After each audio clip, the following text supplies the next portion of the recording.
అగ్గి పుల్ల లాంటి ఆడపిల్ల నేను నన్ను చిన్న చూపు చూస్తే ఊరుకోను ఎందులోని నీకు నేను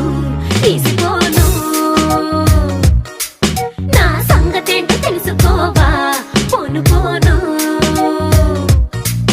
అచ్చమైన పల్లె రాణి పిల్ల నేను పచ్చి పైర గాలి చీల్చి పెరిగినాను ఏరి కోరి గిల్లి కజ్జా పెట్టుకోను